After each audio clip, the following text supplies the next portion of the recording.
A mass retirement of senior military officers once again hits Nigeria's military hierarchy. With them goes unquantifiable manpower, experience and resources spent in the training of these officers. This follows the appointment of new service chiefs who are expected to rejig the systems. The new service chiefs, who are members of Course 40 and 41 of the Nigerian Defense Academy, replace their predecessors from Course 39. By this appointment, senior officers from courses 39, 40 and some from course 41 across the services are compulsorily retired. This stems from a long-standing military tradition of disengaging senior officers who are either senior to or of the same courses as newly appointed service chiefs. While the military say the tradition exists to maintain discipline, hierarchy and operational efficiency within the services, some experts oppose the idea. They say it is an obnoxious tradition handed down by the military government. Like I said, there's no country that does that. And the military is an international profession.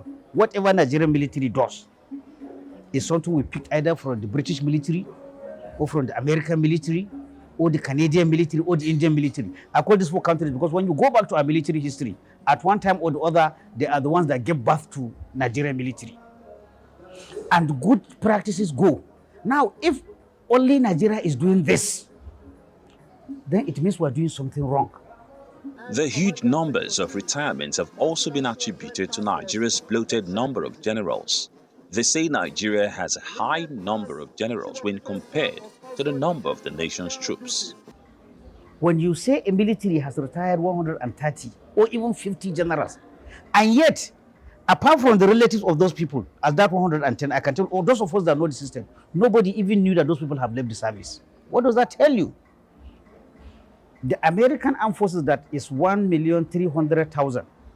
If you say 100 generals should leave today, the system will shake. But what will surprise people is that when we told those 100 and something generals to go, the system didn't even shake. I can tell you without checking that the American military is about 1.3 million. How many generals do they have? Just 900. What is our strength? The last figure that was quoted was the former Minister of Defense, General Magashi. He mentioned 235 total. Give or take, let's assume we're even 300,000, which I'm sure we're not up to. How many generals do we have? We have almost the same number with the UK, 900 to 1,000. I'm telling you, that's the number of generals we have. So you can see, a country with 1 so definitely that has to stop.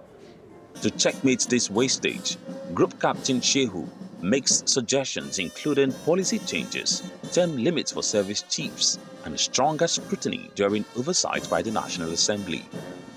In the countries I mentioned, the National Assembly equivalent, whether you call it Parliament, whether you call it Congress, knowing that democracy is a check and balance. What the Parliament cannot do, they cannot take the power of the President to appoint. But they can make laws that will guide who he appoints. Because as we are now, President Bola Ahmed Tinubu, if you take the literal meaning of what we have, he removes some lieutenant generals, he brings in a major general. From what we have in the book, President Bola Ahmed Tinubu, if he wishes, he can go down and pick a captain to be a service chief. What will that happen? It means we'll have a catalog of people leaving the service. You get the point? That is one lacuna we are having. Our legislature, in fact, since this debate started now, have you heard the legislature talking? They don't even talk because they have this belief, maybe inherited from ability, that it doesn't even concern them. But it is not so. I am not a lawyer. But if you check to section 218, whatever powers the president has over administration of the military, the National Assembly has. The only power they don't have, they cannot say, I take you and appoint you. Whatever the opinion of these voluntary and forced retirements, the new appointment of service chiefs will be greeted with relief and resentment. While it is goodbye to a profession that is self-absorbing, it opens windows of opportunities for younger officers who strive to reach the pinnacle of their military careers. Ferdinand Duroha, Arise News.